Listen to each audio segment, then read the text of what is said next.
No doubt salary एक बहुत ज़्यादा मोटिवेटिंग फैक्टर होता है। तो सबसे पहले हम ये डिस्कस कर लेते हैं कि सीएफए के जो 5 मेजर डेजिग्नेशन हैं या ज़्यादा मार्केट में जो काम कर रहे होते हैं, वो डेजिग्नेशन पे सैलरी पैकेज एवरेज कितने होते हैं, उनकी रेंज क्या होती है और अपॉर्चुनिटीज़ के लिहाज से नेशनल और इंटरनेशनल लेवल पे अपॉर्चुनिटीज़ किस तरह से होती हैं। काफ़ी लोग ये डिस्कस कर रहे थे, रिक्वेस्ट कर रहे थे कि सर आप इसके ऊपर ज़रूर कंटेंट अरेंज करें, तो हम आपके साथ शेयर करते हैं।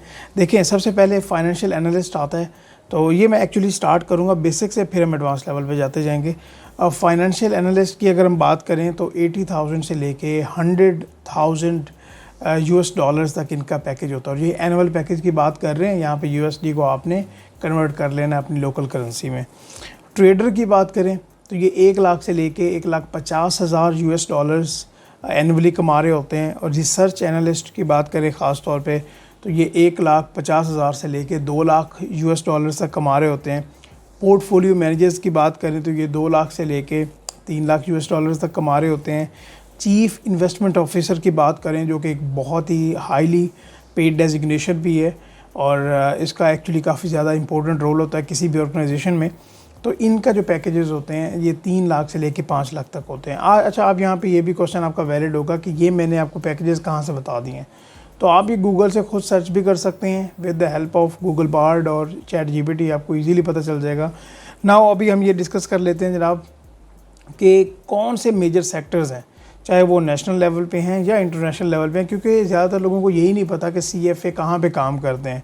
बस ये पता होता है अच्छा बैंक्स में काम कर रहे होते हैं या कोई एजेंसीज़ होती हैं जहाँ पे क्रेडिट रेटिंग होती है तो वहाँ पे काम कर रहे होते हैं। नेशनल लेवल पे मैं आपको सबसे बड़ी एग्जांपल देना चाहूँगा क्रेडिट रेटिंग एजेंसीज़ की और बैंकिंग की, जिस तरह आपके भी माइंड में होगा। अभी क्रेडिट रेटिंग एजेंसीज़ में काम किस टाइप का होता है, यहाँ पे एक्चुअली ऑर्गेनाइजेशन की ना फाइनेंशियल इंफॉर्मेशन को असेस करके, फाइनेंशियल डेटा को एनालाइज करके मॉडल्स बनाए जाते हैं और ये असेस किया जाता है कि पर्टिकुलर कंपनी की इन्वेस्टमेंट है वो किस तरह आगे चलेगी, क्या वहाँ पे बेनिफिट हो सकता है या नहीं हो सकता, और उनकी क्रेडिट रेटिंग की वर्दीनेस क्या है। अगर कोई भी कंपनी या कोई भी बैंक इस पर्टिकुलर कंपनी को लोन देगा तो क्या इस वो पोजीशन में होगी कि वो बैंक को लोन वापस कर सके। तो इस तरह के जो डिसीजंस होते हैं यहाँ पे सीएफएस का काफ़ी ज़्यादा रोल होता है। अभी पर्टिकुलरली हम ये बात कर लेते हैं कि भाई ओवरऑल नेशनल इंटरनेशनल लेवल पे बात करें तो क्या सेक्टर्स होते हैं जहाँ पे सीएफए का कितना रोल होता है। अच्छा, इन्वेस्टमेंट बैंकिंग नंबर 1 सेक्टर है और इसमें आप एसोसिएट एक्चुअली एनालिस्ट से स्टार्ट करते हो और यहाँ पे अगर आप सीएफए लेवल 2 भी पास कर लो, अगर तीसरा लेवल नहीं पास हुआ तो आपको स्टार्टिंग यहाँ पे जॉब मिल जाएगी। तीनों लेवल अगर आप पास कर लें तो ऑब्वियसली आपका जो सैलरी पैकेज है वो ज़्यादा बेहतर होगा। यहाँ पे एसोसिएट एनालिस्ट से आप स्टार्ट करोगे और फिर बाय द टाइम आप यहाँ पे ग्रो करते जाओगे और यहाँ पे जो सैलरी पैकेज वर्ल्ड वाइड है अराउंड वो 1 लाख यूएस डॉलर्स है। यहाँ पे जिस तरह मैंने आपको बताया कि इन्वेस्टमेंट सेक्टर में ख़ास तौर पे आप इन्वेस्टमेंट्स को देख रहे होते हो कि अगर कोई भी इन्वेस्टमेंट की जाए तो वो किसी पर्टिकुलर कंपनी में हो, मर्जर्स एक्विजिशन का भी इसमें पॉइंट आ जाता है, तो क्या वो पॉजिटिव जाएगी नेगेटिव जाएगी, उसके फ्यूचर में क्या इम्पैक्ट्स हो सकते हैं, इसकी काफ़ी ज़्यादा मॉडल्स होते हैं जिनको देखा जाता है। क्लियर हो गया। एसेट मैनेजमेंट की बात कर लेते हैं। अच्छा, एसेट मैनेजमेंट में ख़ास तौर पे जो आपको इजीली एग्जांपल समझ आ जाएगी वो होती है जी ट्रेडर की। अगर कोई भी इन्वेस्टमेंट या अपना कोई एसेट्स को मैनेज करवाना चाहता है तो वहाँ पे सीएफएस अपनी सर्विसेज प्रोवाइड करते हैं। एसेट मैनेजमेंट की कंपनीज भी होती हैं, इंडिविजुअल तौर पे सीएफएस अपनी सर्विसेज भी प्रोवाइड कर रहे होते हैं। क्लियर हो गया कि काफ़ी एक बंदा है इसके पास काफ़ी ज़्यादा पैसे हैं तो वो सीएफएस से कांटेक्ट करते हैं कि भाई ये मेरे पास अमाउंट है तो आप इसको मैनेज करें, चाहे ये आप डिफरेंट कंपनीज में इन्वेस्टमेंट कर दें, ट्रेडिंग करें, तो मैं आपको पर्टिकुलर अमाउंट दूंगा। तो इनका जो सैलरी पैकेजेस चल रहे होते हैं average all around the world ये तकरीबन 1,20,000 यूएस डॉलर्स पर एनम है। कन्वर्ट कर लीजिएगा लोकल करेंसी में क्या बनते हैं। आगे जी कंसल्टिंग की फील्ड आ जाती है। कंसल्टिंग पिछले वाले पॉइंट में भी कवर हो रहा था, लेकिन स्पेसिफिकली यहाँ पे ये जो कंसल्टेशन प्रोवाइड की जाती है वो कंपनीज़ को की जाती है। उनके फाइनेंशियल डेटा को एनालाइज करके पास्ट प्रैक्टिस को और करंट जो उनके सिनेरियोज़ हैं उनको देखते हुए ये देखा जाता है कि भाई क्या आगे जो ये वाला पर्टिकुलर कोई भी डिसीजन है, फॉर एग्जांपल सेल प्राइस बढ़ानी है, किसी बैंक से लोन लेना है, किसी नए जगह पे इन्वेस्टमेंट करनी है, तो वो पर्टिकुलर डिसीजन कंपनी के लिए किस तरह से हो सकता है, आगे क्या प्रोसेस होता है, ये आप सीएफए में पढ़ेंगे, वहाँ पे सीखेंगे। अच्छा, क्या सैलरी पैकेजेस होते हैं जी कंसल्टिंग में।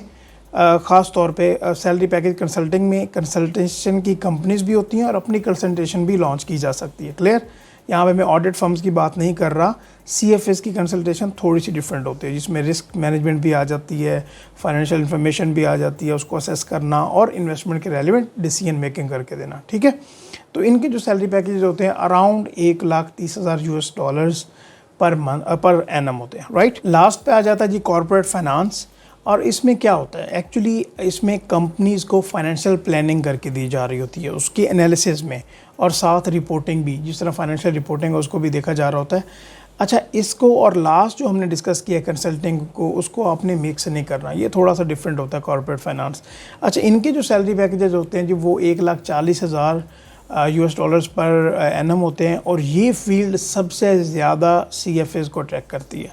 यहाँ पे काफ़ी ज़्यादा एवेन्यूज़ हैं। इवन आप यहाँ पे चार्टर्ड अकाउंटेंट्स या ACCA मेंबर्स की भी बात करें तो जो CFAs के अपॉर्चुनिटीज़ होती हैं वो भी ज़्यादा हैं।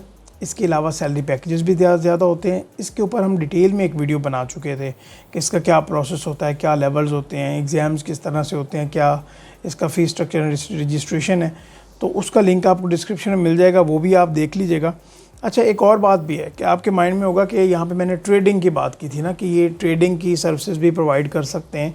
तो स्टॉक एक्सचेंज में भी CFAs का काफ़ी रोल होता है। वहाँ पे भी कंपनीज़ की इन्फॉर्मेशन होती है, काफ़ी बड़ी बड़ी इन्वेस्टमेंट्स को देखा जाता है, कंपनीज़ की फाइनेंशियल इन्फॉर्मेशन को एनालाइज किया जाता है, तो वहाँ पे भी CFAs काम कर रहे होते हैं। तो मैं आपको ये बता दूँ कि बिज़नेस सेक्टर में जितनी भी फील्ड्स हैं वहाँ पे CFAs काम कर रहे होते हैं। बहुत बेहतरीन स्कोप है। जहाँ पे आप बाकी प्रोफेशनल क्वालिफ़िकेशंस के बारे में सोच रहे हैं तो आप ज़रूर CFA का भी सोचिएगा। इंशाल्लाह ताला आपको काफ़ी बेहतर लगेगा जब आप कंपेयर कर रहे होंगे। लेकिन ऑब्वियसली इसका एलिजिबिलिटी के लिए आपके लिए ग्रेजुएशन होना ज़रूरी है, क्योंकि जो बाकी क्वालिफ़िकेशंस हैं जिस तरह ACCA है या CA है, तो वहाँ पे आप इंटरमीडिएट भी अगर आपने की हुई हो तो आपका एडमिशन हो जाता है। ठीक है जी, तो आई होप कि आपके लिए ये इन्फॉर्मेशन वैल्यूएबल रही हो। चैनल भी सब्सक्राइब कीजिएगा। Thank you so much. Next video में बात करते रहेंगे। अल्लाह हाफ़िज़।